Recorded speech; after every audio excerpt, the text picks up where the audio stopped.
Hey there, it's JediPsychTricks finally streaming again after what seemed like a terribly long hiatus, and really was, as life did things like made me have to do plumbing in my house. So I'm here to talk about Boyfriend Dungeon. I've played it a little bit. As you can see, I can continue the game. But I want to start it anew because I want to talk about not just the game itself, right? But I want to talk about the controversy that surrounded the game. And you actually need to see the beginning parts of the game and really get into that mindset before we can talk about that controversy. So I'm going to start a new game so that it becomes clear what is going on here. And fortunately, I checked this ahead of time. I can create the new game in another slot. Now, the first thing that happens within this game, and this is the same whether I started the first game or the last game, is it starts with this warning that the game's story involves exposure to unwanted sexual advances, stalking, and other forms of emotional manipulation, and gives us that warning ahead of time. That's going to be important. The next thing it does is bring us into our character creation so that we can become ourselves. And so I am going to work on becoming myself, and I am ready to begin. I can change my character at any time, so I can look however I want to, whenever I want to. I start off in a gender-neutral way. I can choose my pronouns, and it even tells me that sometimes supportive messages are going to come from a character named Mom, and if this is going to be upsetting for you, it allows you to disable that because it's not an essential part of the story, or I presume that from reading this and from what I have played so far. So I'm going to leave those on so that we can see what Mom has to say. But again, it's given you this option to opt out of certain things, either the game as a whole for the various story elements that you just can't remove and still have it be the same game, but also from an element that you could remove while still having it be the same game. And then we can figure out how deep the dungeon goes. As deep as my insecurities, this is one heck of a big dungeon then. So sorry. I see, I have to open it up. Hey, sword. How you doing? I'm just going to grab you. I hear that my hand on your hilt is an excellent handshake. Isaac says I might be afraid of technology or change, and either way, I'll trust you. Is Isaac a psychologist? Like, you would think that maybe the swords would be naturally tending towards the psychology field if they're doing things like helping you work out on your insecurities. So now I'm walking down to the coffee shop. Welcome back to kids. Barista, do you ever sleep? My scouting last night makes me feel a little bit better. Yep, the man in the corner that's waiting for me. Now, I want to know how she knows that this man in the corner is waiting for me. Did they give her a name? Hey, you're Jesse's cousin, right? I'm Eric. Hello, Eric. Now, Eric is the one who is going to cause...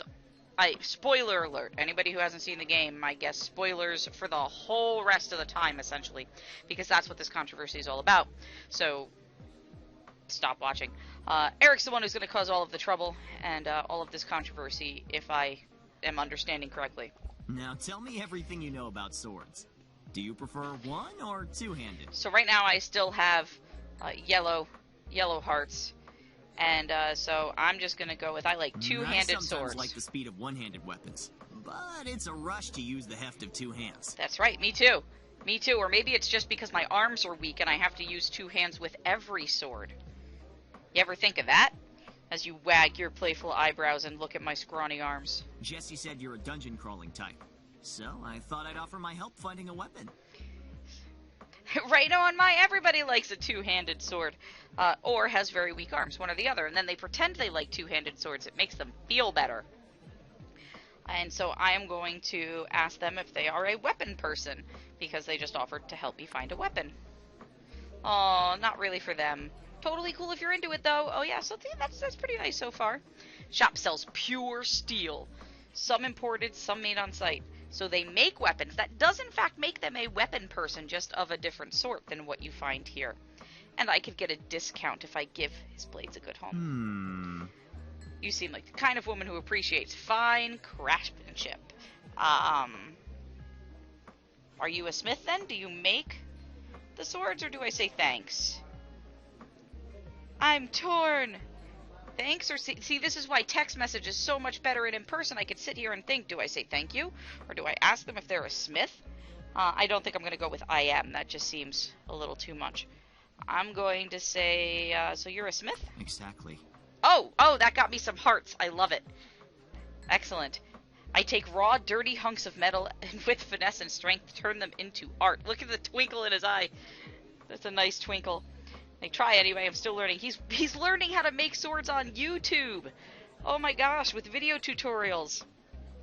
Aw, look at him blushing as he tells me he'll make something beautiful enough for me to wield. That's so sweet. And so, here's a gift. Maybe I can do something with some wire. What's interesting is I'm going to take this wire and, I believe, sell it back to him for some stuff, I think. And some plastic.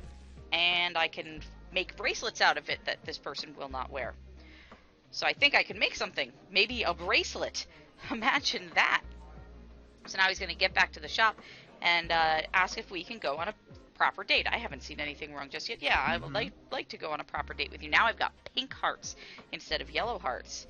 And if I need a weapon, maybe I'll see you soon anyway. Ciao. So everything seems so honky-dory right now, right? Again, the game is, according to the controversy, the game is lulling you into a false sense of security. But so far, everything is following along with the expectations that have been set, both in terms of what you read in the storefront, or the store page, and what you have come to expect given the game. So now, I'm going to access my phone, and how did I go? It went super hearts. He's adorable. I still have most of the summer met. More people to meet before you propose. And now I'm definitely more date experience. Plus, I'll find you another date venture soon. Well, what about these people? I wish I could ask what about both of them, right? So, I'm gonna say... what about this person? You want me to just abandon him? Yeah, variety is the spice of life, so we have to date around. Gonna find me someone nice. Jesse is implying that Eric is not someone nice. Hey, the best cushy. Yes, this is psychology in video games. Right now, we are just dating in video games, waiting for the psychology part to come up. But we're hitting on these people, feeling rejected, so we do mean things, which is psychology in and of itself. So the question came up in chat, what exactly are we talking about? And since we haven't been talking about it much while we're trying to get to that point, I can give a good summary. So you may or may not be aware that this game had some controversy surrounding it, and I'm trying to get up to the point where controversy the thing that caused the controversy started to happen. Yes, and we're talking about my love for two-handed swords use. And so I'm trying to get up to the point where that controversy started to happen so that I can discuss why I think it happened. So right now we are in the process of being lulled into a false sense of security. And then as soon as the controversy starts to happen, we're going to go into that and why that may have happened. So yeah, I'm glad we got introduced to Eric because you are essential to my psychology in video games discussion. So I should come by Naked Steel sometimes. Our scimitars have scintillating curves, and I get special prices. And so I'm going to play a little bit coy and be like, I'll think about it. Maybe I'm going to see you there. Look, giving me volition, up to you, of course. Be waiting and hoping. Everything seems good so far. Sunder, on the other hand, is being incredibly flirty and says, I can tell you to back off, but this is how you are, and says, I am a good dancer. Is that code? Should I be recognizing this? I'm not savvy on such things. Oh, and only if I wanted to be. See, still giving me volition and options. And here's my mom talking about me being afraid of change. Who is ratting you out to my monsters and my fears of change? It must be Jesse. Less dangerous could appear like cobra wrestling or wreck diving. I have healthcare. It'll be okay. No, it is. This is why you drive insensibly, too, because everybody has car insurance. Isn't that how that's supposed to go? If something happens, my mom will be so upset, but will support me no matter what. This is the stuff about mom that would be upsetting, right? If you don't have a mother who is doing that, it can create some discomfort or upset. And so this is probably why they included that warning.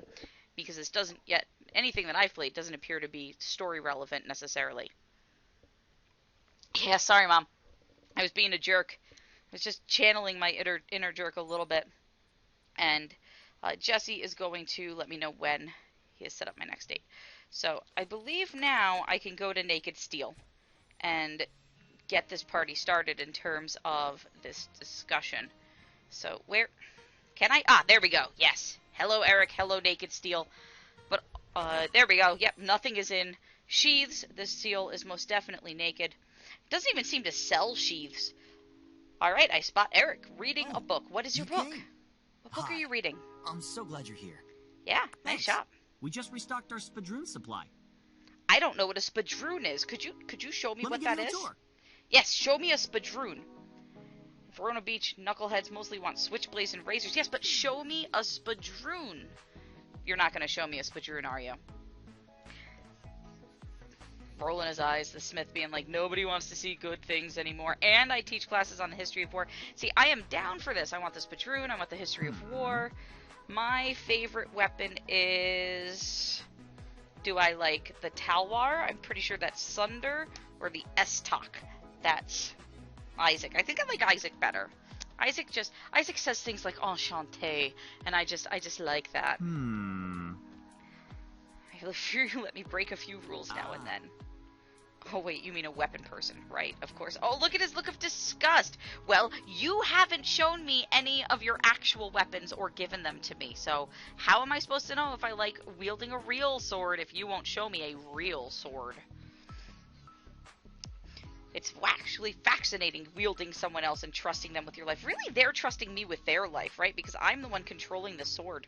Although I guess Sunder can dance like a sword, so I guess that means that he has some ability to move as a sword, even if it's not animated. Ooh, I wonder who Excalibur would trans into. But then I remember Sun Tzu and Napoleon and Genghis Khan. People win wars. It's like, how do you know that their weapons did not turn into people? You just don't know. Weapons are tools. Wielders make the decisions, the strategies, the tactics. It's not polite to say, and pure humans aren't superior, but the truth is we're better suited to leadership. Pure? Or whatever the opposite of hybrid is. I have a little project I think you'd be interested in to forging a new and improved kind of weapon. Way more fun to wield than that boring S-Talk you like so much. I know, look how disgusted you are. I don't know what to call this supreme sword yet. Name it after me. Name it the JediPsychTricks. That's right. What about the Eric blade? Quite a ring to it. You're a font of inspiration. No, you were supposed to name it after me, not you. Me, not you. It's not supposed to be fancy. It's an intelligent weapon. Doesn't need its own thoughts and feelings and baggage. Ultimate weapon, tactical insight, none of the drama. You sound like Pygmalion. That's what you sound like, right? Pygmalion is if I'm remembering my Greek myths right, he created a woman and loved her so much that she came to life, and then she had opinions and baggage and insight. It was great and terrible all at the same time. You want it to be mindless? Want it to be my perfect tool. It would want to be my perfect tool. But in practice it's going to be mindless because I can't make anybody want to be my perfect tool. I make them a perfect servant. So this is where we start to get into some of the creepier stuff, right? Where he's like, hey, I'm making a perfect servant, making somebody to be my tool, and is selling me stuff, but I don't have any money. You said you were going to give me a discount, man, and I don't have any money. Yes, catch you on the sharp side, sweetheart. Now, I still can't wield any of your swords because I can't afford them. Yeah, I see why you prefer steel weapons, and each person gets to do whatever they want. I'm cool with that. Anything wrong with weapon people, they're just not for me. Can't expect a person to sit in a case looking pretty all day, can you? You could pay them. Like, they have models at stores that will literally just stand in the front window of stores wearing clothes. So you could, right? This is a thing that if you could pay people to do. Oh, I guess that wasn't the right answer. I guess that wasn't the right answer. But you could. Like, that is a thing that people do. I've seen it at stores before. I had a friend in high school who that's all they did. They went, they put some clothes on, they stood in a window for a little while. Clearly they were a better looking friend, but they did, and that's a thing that they got to do. Oh dear. Mom, Mom, I did go on a date. It was wonderful. They teach you well. Yes, that's right. That's right. That's what moms are all about. You got to get the claws out if somebody's mean to your kid. That's right. Go all mama bear with the knife. Stabby stab. You got to wield somebody too. Look at my mom. Stabby stabbing. Go mom. Maybe she has somebody to wield too. Oh, he's being mean to my Jessie. That's mean. Don't be mean to Jessie. That's my cousin. No, you're being mean. Stop being mean. Don't be mean to my cousin. Alright, now I think we can go fight. So, I think I have to fight once more to get another thing. But let's talk about the controversy that goes on. Because I've been playing this game for quite some time and we haven't gotten into the psychology of it.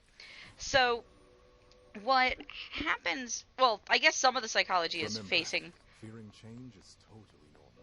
Facing our Freudian fears, right? Like, our fears show up in our dreams as all sorts of objects, and according to Freud, all of those objects were a penis. So we'll talk about Freud while we beat up some penis phones. And that's actually only kind of exaggerating, right? So Freud's theories had a lot to do with, and folks are familiar with these,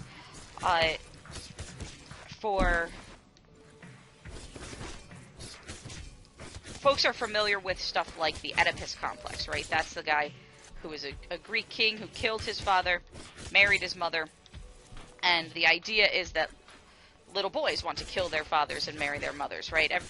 Not every little boy, but many little boys go through a phase where they say, Mommy, marry me, and they want to, and that, he implied that meant that they wanted to kill their fathers and marry their mothers. I wanted to save that T.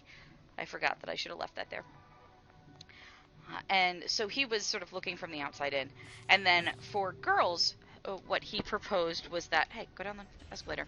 What he proposed that little girls experienced penis envy. That is, all little girls wanted to be boys, and they were mad that boys got to have penises and they did not.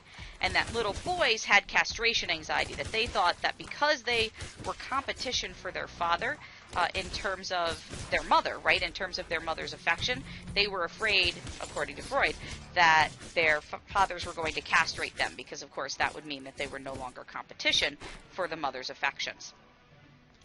So that's where the idea of penis envy comes from, and for girls always had some sort of analog to what Freud was proposing for boys. And the analog for girls was penis envy. So we've got castration anxiety and penis envy. And I have found a dagger. So yeah, so we've got that kind of Freudian perspective. Oh wait, I came from here. That Freudian perspective with regards to our subconscious and everything.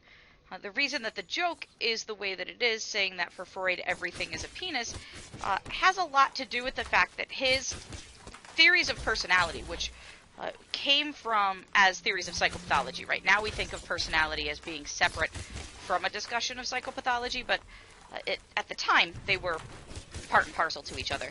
And his theories had to do with child psychosexual development, and everything came down to things like wanting to kill your father and marry your mother, and subsequently also, girls wanting to kill their mother and marry their father. Ah, my form is improving. Thank you, Isaac. I like words of affirmation. I found some glass. Excellent. So that's what that's all about, and that's where the joke comes from, are from those elements of his theoretical model. And we're seeing an awful lot of that here, right? I'm going to keep going until I gain a rank with Isaac, and then maybe switch swords. Oh, see, remember I was talking about before that I could go up? Here's the elevator that leads up. Whee! Okay, up, yep, get here. On guard! What I need to do, though, is I need to get on another date. So, that's some psychology that we can talk about in this game, right? But it's not the psychology that we talk about in this game. And what is going to happen, and I needed to start at the beginning for everybody to see the expectations, is that we're going to start experiencing the stalking that is mentioned and some of the other more disturbing pieces of content. And it does give warning, and that's a good thing, but from the way that everything was... What's this? Oh, look at that! Secret shortcut! Secret passageway from the conservatory to the lounge. Take this and that. I can refill on this. Get out of here. And so, what the controversy was involved was people getting really upset on the extent to which that storyline upset them, essentially. People were levied criticism against the publishers of the game about... Ooh, red roses. Ooh, wait, who likes red roses? Who likes red rose? Oh, Sunder does. I will make Sunder a rose. Excellent. So, people experienced emotions. Real emotions, right? And probably with good reason. People experience discomfort, and typically, if a media can make you experience discomfort, if you are experiencing a media and it creates good emotions, that's usually seen as a good thing, right? That it has actually tapped into human emotions in some sort of genuine way. That is usually seen as a success on the part of the artist. And yet, in this case, there was all sorts of a hullabaloo about those experiences of emotions. And the question then becomes, why? What happened here that a game designer and a storyteller doing their job so well led to so much criticism? I couldn't possibly, I don't know anything about games. You need to loosen up. Oh, you weren't allowed near any sort of games? No, you should play games. Let's play pinball. Pinball is fantastic. Oh no, the blinky lights, I guess you don't like pinball. This is like the classic game, and I've spelled the word betrayal. Games are surely a waste of time. Hey, don't knock the medium. I don't have any presents for you anyway. I guess that's not what he wanted to hear. They are certainly not a waste of time. There are all sorts of positive benefits to playing games. And one of them is feeling genuine emotions. And I can think of a lot of games that are known for the genuine emotions that they elicit. So, for example, I have friends who are veterans who have recommended to me that I play this War of Mine for the true emotions that it elicits, and that it gives somewhat of a good idea of some of the decision-making process that happens in war zones. These are games that make you experience true emotions. People play horror games, oopsie, because they want to experience... I actually think I had another one of those back there. Because they want to experience the true emotion of fear and being startled. Now, of course, not in a way that's actually putting them in danger. They don't want to actually potentially be killed by some sort of evil monster. But the point of the game is to create emotions as if you are in that situation. And so there's a lot of surprise, right, that this developer, these storytellers did such a good job creating those emotions, and suddenly it bit them in the butt. And there are a lot of folks who have opinions on why that happens, but I want to talk about a particular psychological phenomenon that I think also helps to explain why that might have created so much upset in the people who played this particular game. And that is, I think it has to do with experiences of cognitive dissonance. Cognitive dissonance occurs when you have two sets of beliefs or two sets of behaviors that are in opposition to each other, and you personally have them, and it makes us uncomfortable when we realize that we hold opposing beliefs, when essentially it's the discomfort that we feel when we find out that we are hypocrites. And so that's the easiest way to explain it, right? But not all cases of cognitive dissonance require us personally to be engaging in hypocritical behaviors or to experience hypocrisy. Cognitive dissonance is any time we have two beliefs that are in opposition to each other. And so if we think about it, one of those beliefs may have been, I am playing a game that is sensitive to issues of trauma and psychological theories, right? And all of this game seems to be about understanding my insecurities and understanding various aspects of trauma and consent, and really setting up that expectation that the type of game I am playing, I found a cultist miter recipe. I don't even know what that is. The type of game that I am playing is one that is sensitive to psychological concerns, and one that is going to give warning when I'm going to experience emotions, is that is going to be more progressive in its viewpoints, for example. Everybody's saying, hey, you do you. There's a sword that explicitly talks about the importance of consent and not running up and just touching people. I have apparently found a giant cat. Let's talk to the cat. Aw, Isaac just loves art. Isaac thinks of cats when they're fencing. They have poise and grace. I love all animals. Even snakes? Yuck. Aww. He loves me because I like snakes. I like swords. What makes you think I won't like snakes? Come on now. And so that's the type of game we start to form the belief that we are playing and that we are endorsing with our time. Ooh, I can make vodka. Wonder who likes vodka.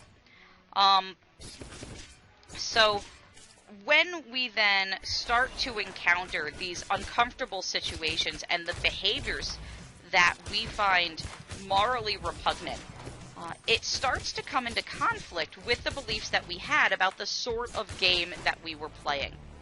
So we often go into games for a certain experience and then are surprised when we get a different experience. And sometimes that is the point of the game. And I can think of a lot of games that do that. And some of them give really good warnings, and other ones maybe not so much.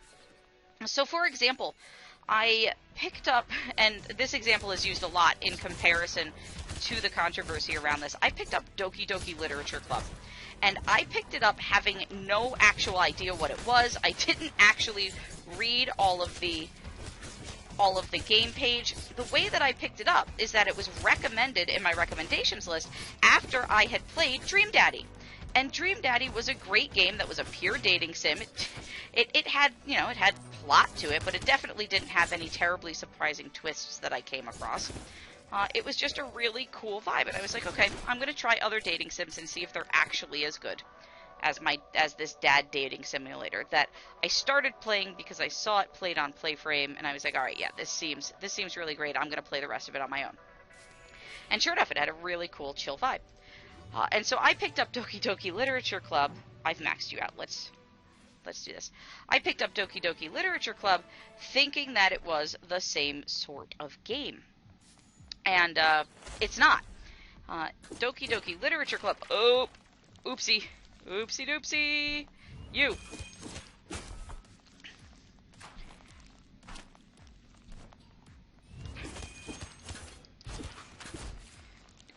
Yoink. Nope.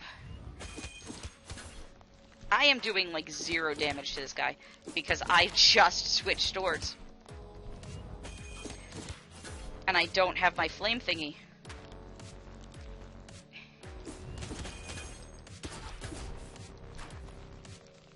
Heck. So, when we got, and I don't want to spoil 2 games at once, right? So I'm not going to spoil Doki Doki Literature Club, but you definitely get to the point where you realize that you are not playing a Dream Daddy-like game. Oh, it got me. I fell down and Sunder had to catch me. That you are not playing a Dream Daddy-like game, that this is a very different type of game. I actually had the same experience when I played Hatoful Boyfriend, which is a dating simulator with birds. And I was of the impression that Hatoful Boyfriend was just going to be that the conceit of that, the thing that made it weird and twisty and worth playing, was dating simulator with birds. And then suddenly other stuff was happening. And for many, this can be experienced as a pleasant surprise. But if you are surprised by something that is especially stressful to you, it can also be received much more poorly. Okay, so I can make red roses. Let's put those together. I'm going to give that to Sunder the next time I get a gifting opportunity. I don't know. Is this a baseball cap? Is that what I'm seeing here? Occultist might... What is this even? It's... Am I going to meet the person in robes that was chanting? I'm going to go on a date with them? I don't have everything I need for vodka. I need more... Vodka apparently requires...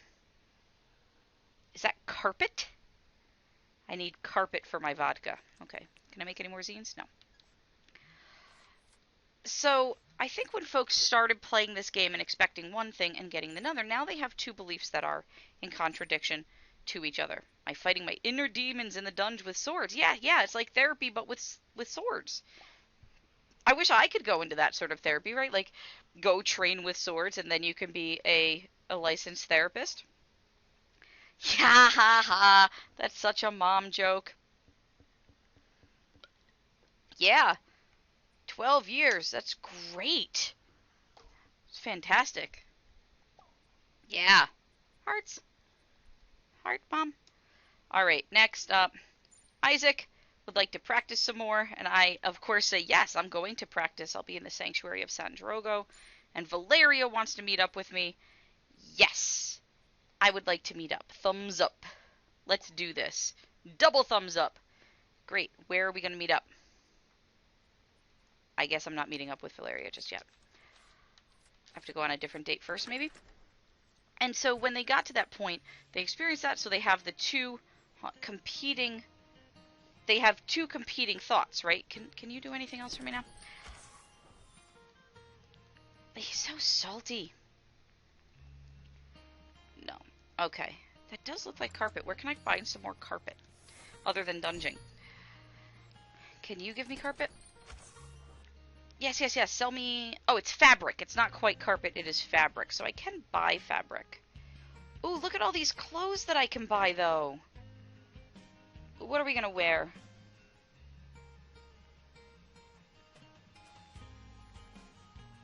I think I want to change into a blue camo jacket, is what I want to do. I'm going to spend frivolously instead of spending reasonably. So when we experience those two competing emotions, and we experience these in day-to-day life all the time, right? We realize that we've done something that could be considered hypocritical. And when we do that, we experience that cognitive dissonance, and now we have to do something to try to get rid of the dissonance. Oh, I see. Doubles all damage. Yeah, but it's ugly. No, I'm not wearing that. Take my hat off. I love these hats, though, and all of the choices that I have. And these were default. That's fantastic. But I don't want to wear the damage hat. So, what was I saying? I got distracted by the damage hat. Oh, yes. So we're motivated to get rid of this uncomfortable state, right? Because we're not feeling so great on the inside when we are experiencing cognitive dissonance.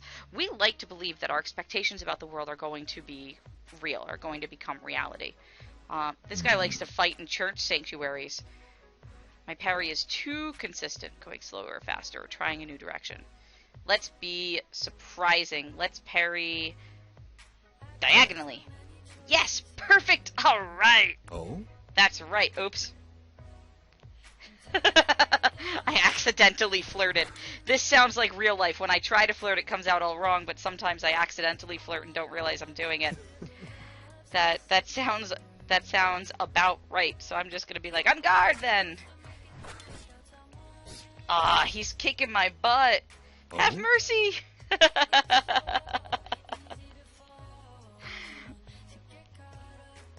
I handled you quite well, even though you got impatient. Lover rank 2. Now I get to choose. Ripost's timing is now more forgiving, or riposte knocks enemies back even further. I don't even know how to riposte, so let's be forgiving on the timing, just in case. Should we continue or take a break? How are you feeling? I'm feeling... Why are we in a church? Mother raised you in the church. Yeah, I haven't seen your mother, just your father. Aw, don't knock your mother. My mother's a saint, though, so I don't know what to tell you. Came for the community, but took to it deeply. So many mysteries. Some people suffer, others become swords. Well, you can suffer as a sword, too. Do I believe in a god of some kind? Everybody close your eyes. Sorry. I would feel so alone without something greater. Even so, I hope this doesn't come between us. Nah, you can believe whatever you want. You can believe whatever you want. We just all have our own beliefs. And love is power. Not lust, but real, genuine, patient love. And can connect everybody, no matter the deity. Oh, that's so accepting. I love it. See, you're in this game that you feel is so accepting, and will just let you be who you want to be within this game, and let you be with who you want to be with. Business is a powerful tool. Aw, started this place to tackle wealth inequality, but most wealthy people aren't interested. Ah, that is really sad and kind of true. Thank you for handling my father so graciously. He can be difficult. Lots of saber rattling. Is he a businessman too? He has money, but inherited it. So yeah, see, he doesn't do work. He doesn't understand. Yeah, yeah. He wants what's best for me. I don't know if he does. I don't know if he does. He didn't really seem like he wanted what was best for anybody but him. I love all the wordplay here. I couldn't get any word in edgewise. He's rattling his sabers. How do you work up the courage to go into the dunge even when you're... Is your dad a dunge monster? So wait, the monsters that you're fighting don't have to be things like phones. They could be actual people. Life is more complicated than a dungeon. It sure is. Even in human form, I find it easier to parry than go on the offensive. Yeah, that's why you got mad at me when I lunged earlier, but you were teaching me to fight with swords. I mean, come on. Oh? We better get out of people's way. I don't think people want you sword fighting while they're giving a sermon on the pulpit. Like, I think that it's time that we be respectful to the church and not fight in it. Would I like to offer a gift? Do I have something that I think you would like? I have the funny hat. I have the bracelets. I have the rose. I don't think I have anything that you would like. I really need to figure out something that I think that Isaac would like, because I'm really not sure. Oh, and another date has been found. That's fantastic. Who is my date this time? You've probably already met her. Who is she? Who is this person? Go to Paradise Lost tomorrow at noon. Oh, I'm going to go to the cat place. Ooh, I like cats. They're cute. She'll wear a blue jacket. Fantastic. And don't forget to smile. But fake smiles are bad. Never mind. Smiling is optional. People can tell the difference between fake smiles and real smiles because real smiles hit the eyes and fake smiles don't. And even if you don't actually cognitively know that task, we can tell the difference without actually knowing. So I went off to be on my own, and I'm facing my fears, and my mother is proud. Aww. It's hard. It's hard, Mom, but you're here. You're here on my phone with me. I'm doing something really hard and really brave and growing up. And my mom will be here when I need them. Aww. Thanks, Mom. That's so sweet. See, it's nice to have a mother like this. And see, that's the sentiment, right? That maybe they're trying to let you avoid. And now we're talking to Isaac, who is very pleased with my progress. I'm doing a good job. What's the right emoji to use? Praying with an eggplant, party time. Okay, I'm really not going to lean into that. I'm just going to be like, you don't need emoji. That's good. Emojis make you feel old. Are emojis an old people thing? I didn't know that emojis were an old people thing. And Valeria wants to find me, so let's go find Valeria. See you by the pond. Here we go. So now we can start to get into some of this as well. Some of this stuff comes up with Valeria as well. See you... Where? Oh, Pacifica Park. There it is. So let's find you here. Look, I've got a new outfit. Don't I look so good in my camouflage? Nobody can see me. And there's... Oh, look. Look, and we're not going to pick her up, right? Consent is important, not just for her, but she's also made it very clear it is for her. This is the first time that I've been given the option not to touch a weapon without their permission, which is fantastic. But I hope it starts becoming more common. Look at her. She's such an artist. Look at all that prettiness. That's better. She stops and gives you a piercing look up and down. I didn't really get a proper look at you. Aw, she thinks I'm cute. Now I'm gonna blush. I'm gonna say you too. And she got dressed up. Look at all those bracelets. See? Thanks. See? This is why I saved the bracelets. And we met in public. And she's smart, right? Notice that none of the guy swords had to worry about that. They didn't even think about it at all. But this is a thing that the girl dagger does, and that makes a whole lot of sense. An erotic twist, somebody clearly backstabbed me. Yes, safety first, right? Because you may end up being an axe murderer, and this is the sort of thing you think about when you meet somebody for the first time. You should do it in a highly public and safe place. I am not an axe. Not that it'd be a problem if you were, but... because she wouldn't want to experience the cognitive dissonance of being upset that you're an axe when she is in fact a dagger. And so her two beliefs are, you can be an axe if you want to, I can be a dagger if I want to, everybody's fine. There's no conflict there, and therefore there's no dissonance. There's no sort of upsetting internal conflict that's going on. You know, your deal. What is my deal? Tell you up front, before anything happens. I don't know what my deal is. My cousin's making me date people, and they're all kind of nice and all, but I don't know what I'm supposed to do. And then there's this guy that everybody starts getting uppity about, but I don't know why they're all uppity yet. It'll be fun to find out what my deal is together. And then there's this dude. Can we help you? Everything all right? Oh, see it? And he's checking in on her. Stares me down and then moves on. That's a friend. And you know what? I've done that with friends too. Except we had a text messaging code because we were in two different cities.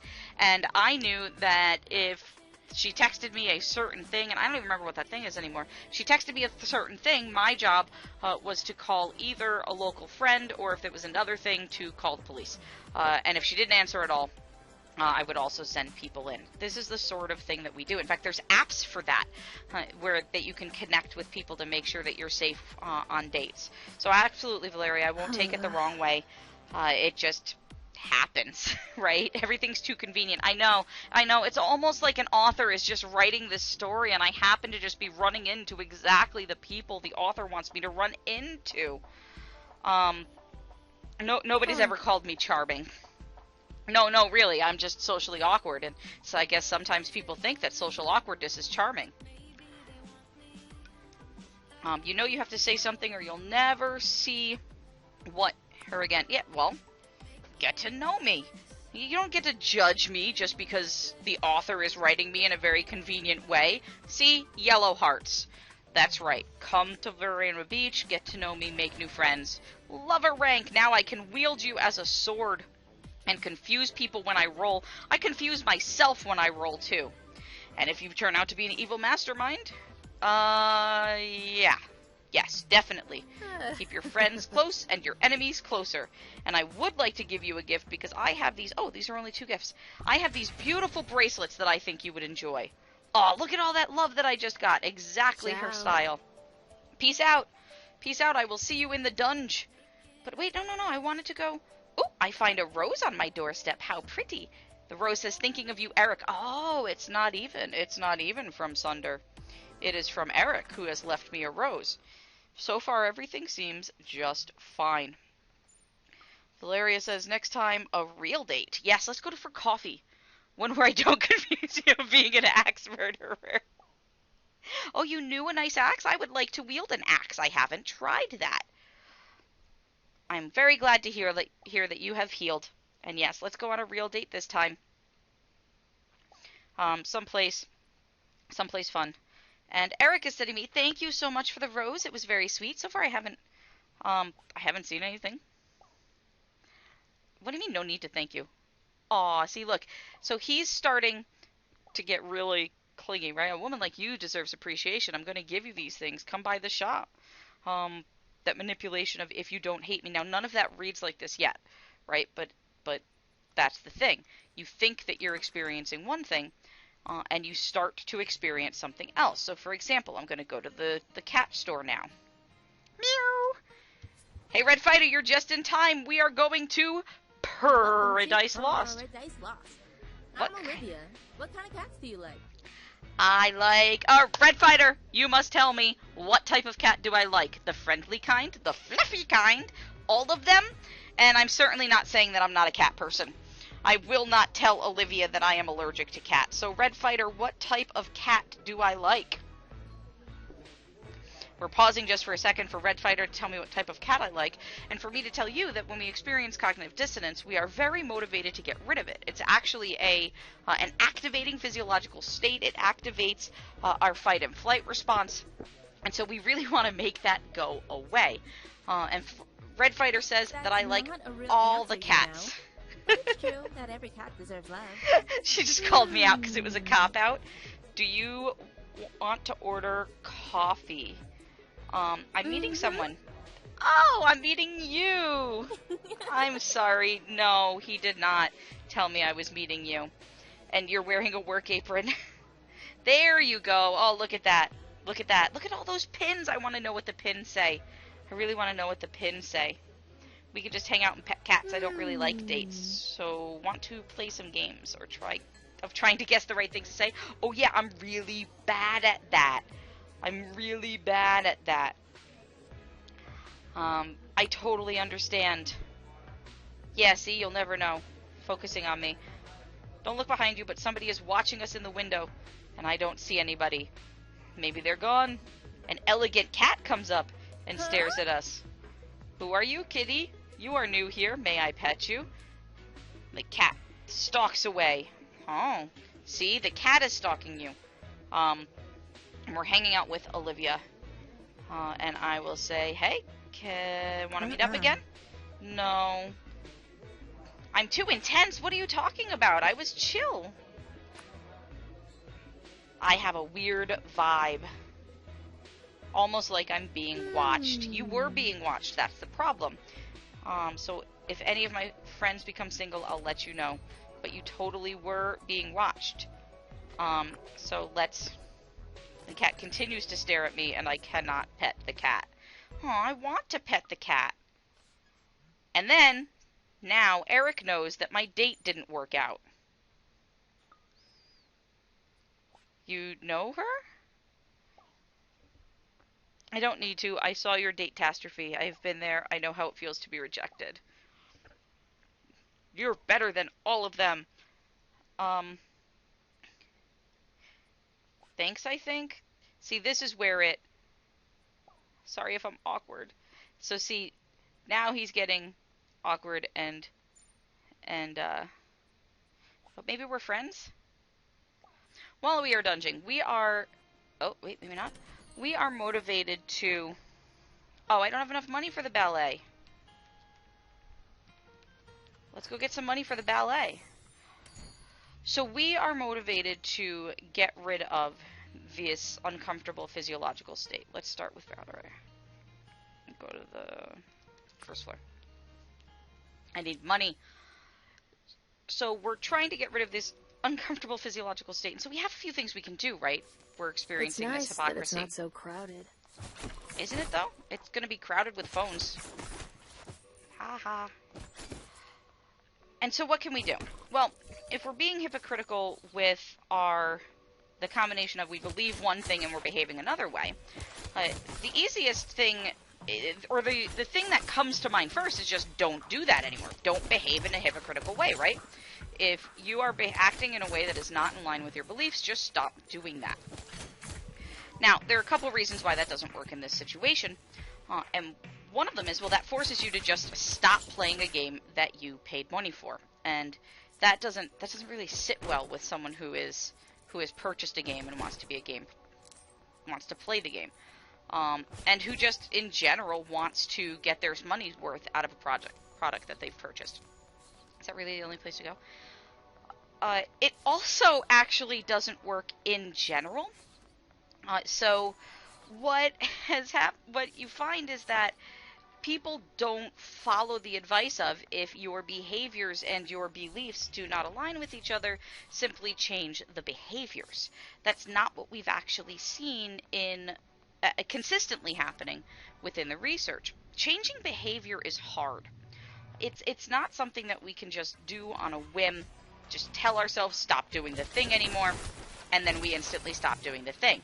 There wouldn't be all sorts of fad diet programs, there wouldn't be all sorts of motivational speakers. None of those would be necessary if you could just be like, okay, now I'm not going to do this thing anymore.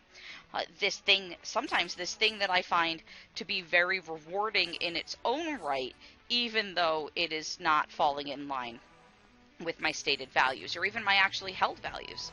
And so changing your behavior is difficult, even when you want to change the behavior. But sometimes you don't want to change the behavior. I want to be able to play video games, and this was a video game that I was invested in having fun with. I purchased this game because I thought it was going to be fun, and I want it to be fun. So then what happens? Well, now I still have these two, this belief that does one thing, and then a set of behaviors, or I a set of behaviors that I want to engage in that falls on the other side. And that's upsetting, right? That creates that uncomfortable physiological state, and I haven't successfully made that state go away yet. So then we have to start thinking of, well, what are our alternatives?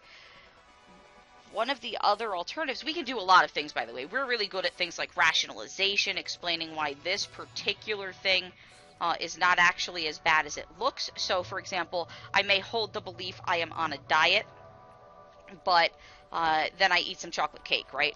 And so I may have to rationalize, well, yeah, I know you're on a diet and you ate some chocolate cake, but it wasn't that big of a piece of chocolate cake. Or I had salad for lunch, so chocolate cake isn't so bad if I've had salad for lunch. Or, you know what, I'm not on a diet anymore. Now, all of these are slightly different things. I guess let me start with the I had salad for lunch, or it's not a very big piece of chocolate cake. These are rationalizations, right? I can make it so that it no longer seems like I'm being a hypocrite because I've logically figured out why it's okay, why these are not in fact conflicting with each other. And that can help get rid of this uncomfortable state. But another way that we can do that is by simply changing the belief itself. And that's where things like, okay, I can change the belief. It's hard to change the behavior of just don't eat the chocolate cake. So I change the belief. I'm not on a diet anymore. I give up. I'll start my diet tomorrow. Somehow changing the underlying belief that's causing us issues. And that is commonly what happens. It's much easier for us to change our beliefs in this way than it is for us to change our behaviors. And I know that sounds weird because it is fairly difficult to change your beliefs, right? This is not a simple thing. And in fact, my most recent videos on spinnertality talk about changing beliefs and the difficulty of it, and how we're resistant to the change in our beliefs.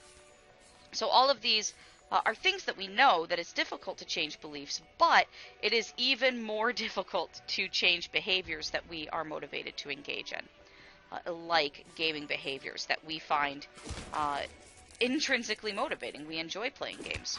So how does that apply to this game? Well, first, let's look at a cat. Sunder looks at the cat and folds his arms. He's not into the cat. Millions of people in history that fought, loved, and died, and they put a cat. Well, you know what? People used to worship cats. Well, what are your kicks?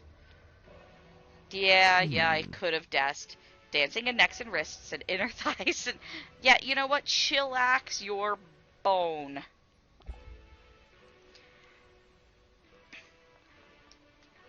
Yeah, that's a bit much, Sunder. You're a little bit forward for me. Oh, look at the bubbles. That's so pretty. So, in the context of this game, what does changing your belief look like? Well, the two things that are in conflict are the playing of this game and the belief that I'm going to be playing a game that is sensitive to trauma, that is sensitive to people's feelings and emotions. And so there's that belief. That belief is in conflict with the emotions that I'm experiencing as I play the game. Well, I can't change the emotions that I experience while playing the game, right? If you could just change your emotions at will, no one would experience depression, no one would experience clinically significant anxiety. We could just be like, nah, we're not going to do that. The entire clinical psychology field would be out of a job if you could just say, yep, not going to feel that thing, donezo. So if that's not an option, can I pull up my full map? There we go. If that's not an option, then what do we do? And in this case, the answer to the question, what do we do, is we change the belief. And so my belief can become, I don't want to play this game, but it can also become, this game is not actually sensitive to people's needs and emotions. Because then, if I can still play the game if I choose to, although I might not choose to, but at that point, I no longer have conflicting beliefs, because the conflicting beliefs were, I'm playing a game that is sensitive to, or the conflict was, I'm playing a game that is sensitive to people's emotions, and I experience this really terrible emotion in response to this game, or as a result of playing this game. And I think, at least in part, that it was that setup, the fact that we came to expect that this was going to be the type of game that was sensitive to our emotions and that helped to protect us on an emotional level. And we see that protection coming through in the lines of dialogue from the other characters. We see that protection coming through in the form of the warning, the trigger warning at the beginning, or the content warning at the beginning. The fact that we could choose whether or not to hear from a mom character, which also set us up to believe, okay, this game is being really sensitive, perhaps even more so than we would ever expect, to someone's emotions and their feelings. It's not just warning me about them, but they've built in a mechanic. They've built something actively into the game that allows me to turn off an element. That's a whole lot of effort for these developers to have gone through. To allow me to just completely turn off an element of the story and made sure that element wasn't going to change the overall experience of the game. So I've got those expectations set up, and that's what set us up, at least in part, for why everybody got so upset about this game. There are others, of course, who have gone into other possible reasons. One that I heard from the first time when we were talking about this conflict and controversy, had to do with people being upset as well because the warning wasn't placed prominently. So I've already purchased the game by the time that I get that warning. And that was... give me just a sec, I'm going to go ice skating. Haven't done it in years. Yes, ice skate with me! Yes! We're going to hold his hand because I'm going to fall down on my rear end. The only time I've ever been ice skating, I came home with such bruises all over my butt and thighs because I fell all over myself. And I have never been there. Oh, look, you have nice memories of your father. Oh, you hated it, but you went skating to be alone with your thoughts. Look at you. Look at all your smiles. I'm like a frozen lake. I am like a frozen lake. Can I offer a gift? Okay, so now I cannot offer bracelets anymore, so I don't want to offer the wrong gift. Yeah, I'm sure.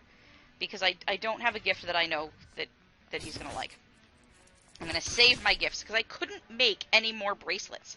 So it's not like I could trial and error these gifts. I really have to think about them, because it didn't let me craft. Even though I had the materials, it didn't let me craft any more bracelets. So I'm going to be really careful with them. Money, money, money! Yes, very useful. I need to go to the ballet. So then we get into that argument, right? And that's the argument that, while I was listening to, surprise, surprise, I watched Orangutan play this game and was talking about this issue. And that's actually when I commented that I had hoped to create a video essay, and this is very clearly not a video essay, because I realized I just was not making the time to do it. And so again, that argument goes that maybe people were upset because they had purchased the game and had spent money on it, made the decision to invest in it, and weren't given the warning until inside the game. But even that goes into cognitive dissonance, right? If we think about what it means to have purchased a game, I have engaged in a commitment-related behavior in that I have bought the game, I have spent money on it, and that's an indication of commitment to doing a thing. This is why people like you to make down payments on things that you're going to buy in the future. Even if you can get that down payment back, having it be a behavioral act of giving the down payment, or even just signing a tentative agreement. All of these things make us more likely to actually engage in a behavior, because the belief is, I have done something to commit to engaging in X, Y, or Z behavior. So even if it was possible to get your money back after that purchase, thus making it no longer relevant that your warning wasn't given until after the purchase, because you could just... Whoops, sorry guys.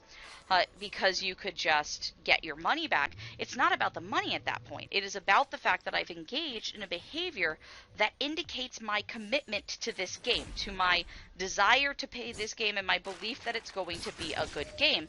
And after that commitment-related behavior, if I then find myself experiencing something where I am having this negative emotion instead of the expected positive emotion, and am no longer enjoying the game, and it's maybe even violating some of my values. The sorts of things that are going on here are going against what I believe relationships should be, or how I think people should be able to consent with regards to relationships. So if all of that is happening, and I have the belief that I've paid money for this game, I have done something that signals commitment to playing this game and to approving of this game, then that's going to be, then that's still going to create cognitive dissonance. I'm still going to be upset, even if it's not about the money itself, because it's about the fact that I've engaged in a behavior that goes against my stated and firmly held values.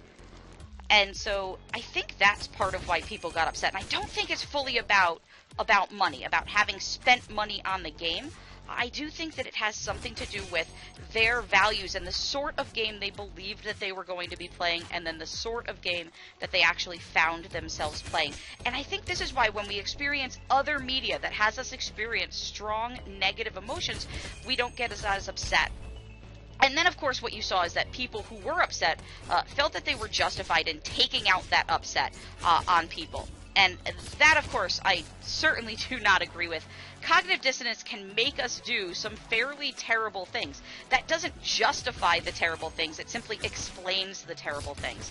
I do think that if the developer hadn't set up those expectations, if they hadn't been as good of people as they were, people may not have been as upset. And that's not saying that they shouldn't have been as good of people as they were. Simply that the two were psychologically related to each other. I certainly wouldn't say that they shouldn't have done it. I think that it was a great idea to do it. I think that people may need to be more self-aware about the sorts of reasonings behind their emotions and why they're feeling that upset, because ultimately the thing to do to combat cognitive dissonance, the thing that permanently gets rid of that feeling of hypocrisy, is the changing of behavior, not the changing of the belief, because the belief may be firmly held for a reason, or it may be something like a situation. I feel an emotion, and you're not going to change the feeling of that emotion by getting angry with or threatening or doing any of the awful things that were done to the developer and that were done specifically to the voice actor as well. Or they were applied to the voice actor as well. So let's have some ice cream. Yes. It's been so long since you've had ice cream. I think apricot gelato, but I am going to have chocolate fudge. Yes, remember that I have a sweet tooth. And I want apricot, you want apricot gelato, but I need fudginess, and you have been to Italy and Rome. Perhaps someday we can go to Italy and Rome together, but I do not have a good gift for you. So there you really kind of have it. This isn't a great stopping point for the game, but if you give me a moment, I'm going to find, I should have stopped while we were still in the peaceful place. I can stop here. I'm going to get my big old treasure. I can make raspberry liqueur. Ooh, he likes apricot gelato. Maybe he likes raspberry liqueur. So this is where I'm going to stop the game for now, because I have been streaming for an hour and 45 minutes now. This is going to be a very long video. I might have to splice some of it. Oops, I wasted my dragon breath. I might have to splice some of it there. But I am going to stop here. I think that kind of explains my perspective on what I think was happening with regards to this game and people's upset and how it relates to cognitive dissonance, that uncomfortable physical feeling that we get when we think one thing and believe another, or have two opposing beliefs, and one of those beliefs can be I did a thing, I experienced a thing, I had an emotion.